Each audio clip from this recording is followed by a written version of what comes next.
जय गुरुदेव।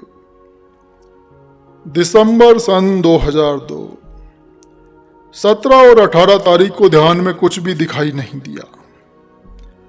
19 तारीख की रात्रि में ध्यान में दिखाई दिया कि मेरे से 10-15 फीट के फासले पर एक बिना शेष का पत्थरों से रफ सा भद्दा सा कुआं बनता जा रहा है। उसकी शक्ल न गोल है न आयताकार। उसके बाहर ऊबड़ खाबड़ जमीन है और ऊबड़ खाबड़ पत्थर पड़े हैं। इस कुएं में मेरी बाईं तरफ से जाने का रास्ता है, जैसा कि इस चित्र में दिखाया गया है। वो कुआं क्षण भर में गहरा होता चला गया कि उसके पैंदे को देखना कठिन हो गया। मुझे बैठे बैठे सब अंदर का पूरा सीन दिखाई दे रहा था। उसमें फिर पानी आ गया, लेकिन बहुत नीचे। उसकी गहराई को देखते डर लगता था। वो कुआं क्षण भर में ऊपर आ जाए और फिर गहरा हो जाए। पानी उसमें आलोप हो गया था। फिर काफी देर तक उसके क्षण क्षण में सीन बदलते रहे।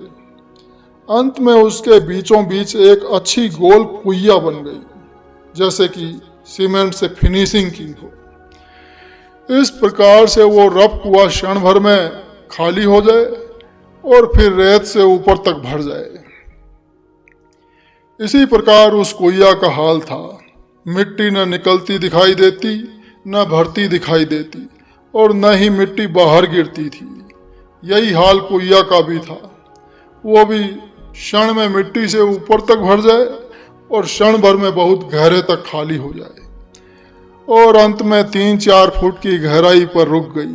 और उस कुइया के पैंदे में भी प्लास्टर था। इस सीन को मैं करीब पौन घंटे तक देखता रहा। फिर सीन आलोप हो गया और मैं भी उठ गया। 20 दिसंबर की दोपहर को जब मैं ध्यान में बैठा तो देखा कि एक बड़ा विशाल मैदान है। उस पूरे मैदान में छोटे छोटे ब्रॉन्ज कलर के झाड़ी नुमा 2-2.5 फीट के पौधे हैं, जिन पर अनगिनत बहुत ही छोटे छोटे कि पूरे आसमान में छा जाएं अनगिनत पीले फूल लगे हैं। देखते देखते क्षण भर में वे इतने बड़े हो गए कि पूरे आसमान में छा गए और अजीब अजीब सीन पर सीन क्षण क्षण में बदलने लगे, जिनका वर्णन नहीं किया जा सकता और न ही उस समय की सुंदरता का वर्णन किया जा सकता है। जमीन से आसमान तक ऐसा मालूम दे रहा था जैसे आलीशान गलीचों से जमीन और आसमान को ढक दिया गया हो, और उसमें भी क्षण क्षण में सीन बदलते रहे। है न गुरु महाराज की विद्या का कमाल। तभी तो गुरु जी की महिमा अपरंपार, क्षण में करावे भवसागर पार। 21 तारीख को ध्यान में कुछ भी दिखाई नहीं दिया। 22 तारीख को सुबह ध्यान में देखा कि एक छोटा मैदान हरियाली से ओत प्रोत है। पहले दिखाई दिया कि बाजरे के पौधे जैसे हैं और 4-5 फुट से लंबे हैं। फिर वे आलोप हो गए और क्षण भर में 2-3 फीट के पौधों से मैदान भर गया, और क्षण भर में वो मैदान जमीन से आसमान तक भर गया। क्षण क्षण में उसके सीन बदलते रहे।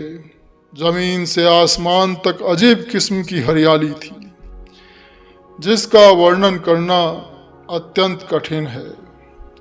10-15 मिनट तक मैं बराबर इस सीन को देखता रहा।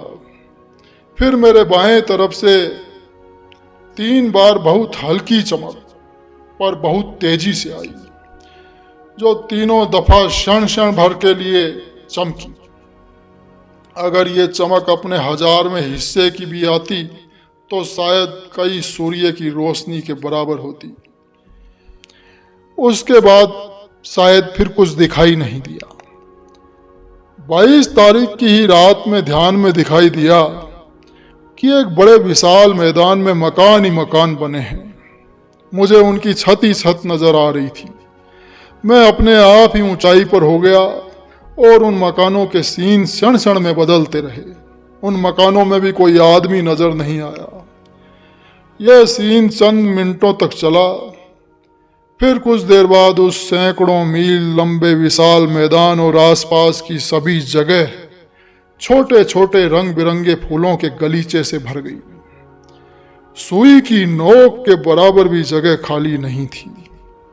जमीन से आसमान तक यही सीन था। मेरे सिर पर और मेरे चारों तरफ भी वही सीन था और क्षण क्षण में उसके सीन बदल रहे थे।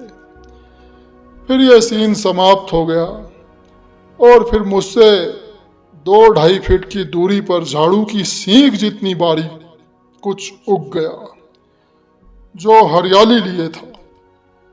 इसकी लंबाई और ऊंचाई का कोई अंत नहीं था। उस समय मैं 2-2.5 फीट से आगे कुछ नहीं देख पा रहा था। जैसा कि चित्र में दिया है, यह सब गुरु महाराज की असीम दया कृपा से है। हे दाता, मैं पापी हूँ, मेरे गुनाहों को क्षमा करना। हे दाता, मैं नीच निकृष्ट हूँ, मुझे दया की भिक्षा दे देना। गुरु जी की महिमा परम्पार, क्षण में करावें भव सागर पार। जय गुरुदेव।